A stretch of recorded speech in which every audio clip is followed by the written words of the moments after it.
Hello guys, welcome back to our YouTube channel easy learning hacks. So आज का हमारा topic है role of parliament. इसका हम फर्स्ट पॉइंट पढ़ेंगे, to select the national government. ठीक है, to select the national government.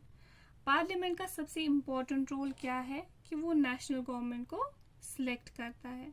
ठीक है, तो after Lok Sabha elections question arises who will form the government. Elections हो गए, लोकसभा इलेक्शंस, वेरी गुड, लेकिन अब गवर्नमेंट कौन बनाएगा? क्योंकि ये मेंबर ऑफ पार्लियामेंट जो हैं वो अलग अलग पार्टी को बिलोंग करते हैं, तो फिर गवर्नमेंट कैसे बनेगी जब ये अलग अलग पार्टी को बिलोंग करते हैं? यही अब हम पढ़ेंगे।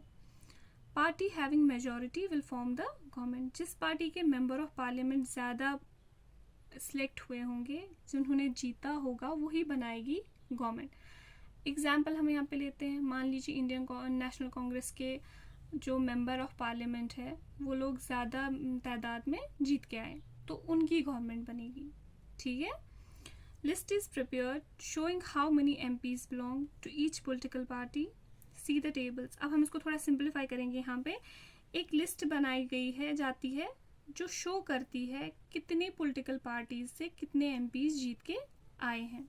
ये लिस्ट आपकी बुक में दी गई है, आप उस पर फोकस करें।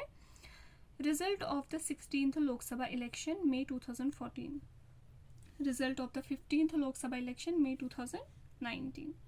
अब अगर हम 2014 केस देखेंगे तो यहाँ सारी पार्टीज ने इलेक्शन में पार्टिसिपेट किया था, वेरी गुड। 543 कॉन्स्टिट्यूंसीज में इलेक्शंस होते हैं, हो गए। इलेक्शंस होने के बाद MPs जीत के आते हैं। 282 MPs बीजेपी से जीते थे इस टाइम पे। जो 2014 इलेक्शन हुआ है, अगर आप उसमें देखेंगे तो बीजेपी ने 282 सीट से जीता है, तो मेजॉरिटी तो 272 पे ही आती है, तो इन्होंने तो 282 सीट्स से जीता था, तो बीजेपी यहाँ जीती, तो मतलब मेजॉरिटी मिल गई है उन्हें। तो फिर सीधी सी बात है, गवर्नमेंट कौन बनाएगा? गवर्नमेंट बीजेपी ही बनाएगा। ठीक है, party having the majority of MPs form the government.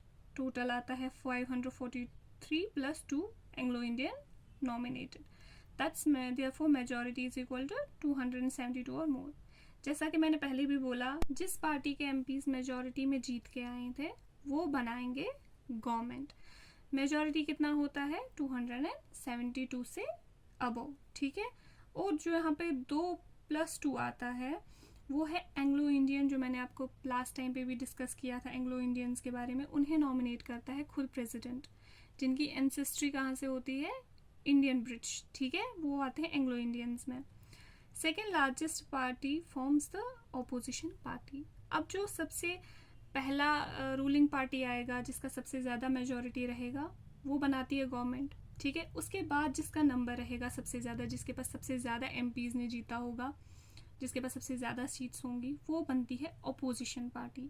ठीक है, तो आप 2014 वाले इलेक्शन केस में देखेंगे तो सेकेंड लार्जेस्ट पार्टी आती है इंडियन नेशनल कांग्रेस। उन्होंने 44 सीट्स जीती थी। ठीक है, तो इंडियन नेशनल कांग्रेस के लीडर अपोजिशन पार्टी के लीडर बन जाएंगे। ठीक है, तो अपोजिशन पार्टी क्या करती है? वो आवाज़ उठाती है। किसके खिलाफ आवाज़ उठाती है? अगर गवर्नमेंट सही से काम नहीं करती है।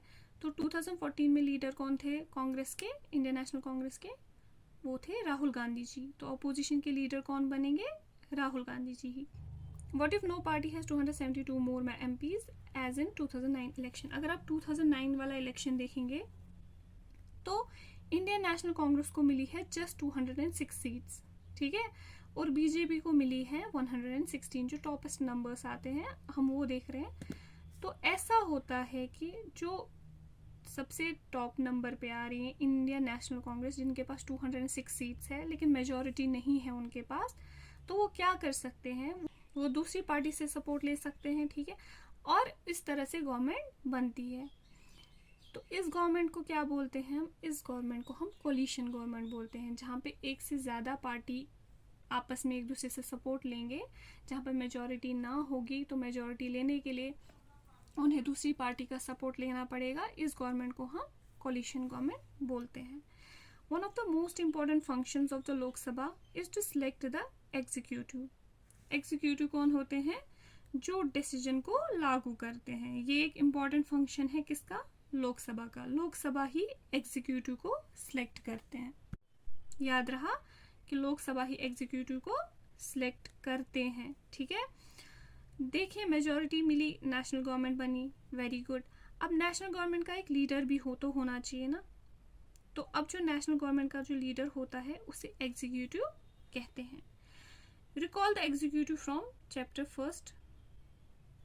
ठीक, political executive is equal to prime minister. Prime minister भी एक एग्जीक्यूटिव ही है। तो प्राइम मिनिस्टर को सिलेक्ट करने का काम कौन करता है? पार्लियामेंट। पार्लियामेंट में जिस पार्टी के एमपीज मेजॉरिटी में रहेंगे उसी पार्टी का जो लीडर होगा वो क्या बनेगा? वो प्राइम मिनिस्टर बनेगा। देखें एग्जाम्पल मैं आपको यहाँ पे बताऊंगी। बीजेपी को 2014 में कितनी सीट्स मिली? 282। तो मतलब उनके पास मेजॉरिटी थी। ठीक, तो बीजेपी के पार्टी के ही एमपीज जो हैं वो अपने लीडर को प्राइम मिनिस्टर बनाएंगे। ठीक, parliament selects the national government. Ruling party, parliament select करेगी नेशनल गवर्नमेंट। जिसको मेजॉरिटी मिली होगी वही अब रूलिंग पार्टी क्या करेगी? वो गवर्नमेंट बनाएगी।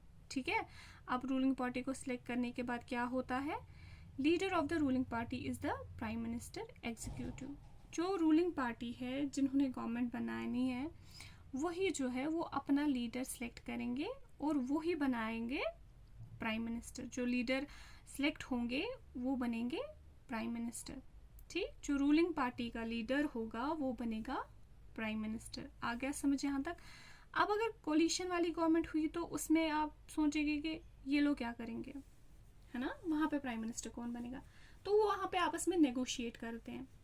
मान लीजिए इंडियन नेशनल कांग्रेस के पास 2009 वाले इलेक्शन में ज़्यादा सीट्स रही। ठीक, तो वो क्या करेंगे? वो बोलेंगे कि ठीक है हमारे पास ज़्यादा सीट्स है तो प्राइम मिनिस्टर हम लोग बना लेंगे। अब जिनके साथ वो कोलिशन करेंगे तो वो बोलेंगे कि हाँ लेकिन होम मिनिस्ट्री हमारे यहाँ से होगा। ठीक है, तो इस तरह से वो आपस में नेगोशिएट करते हैं।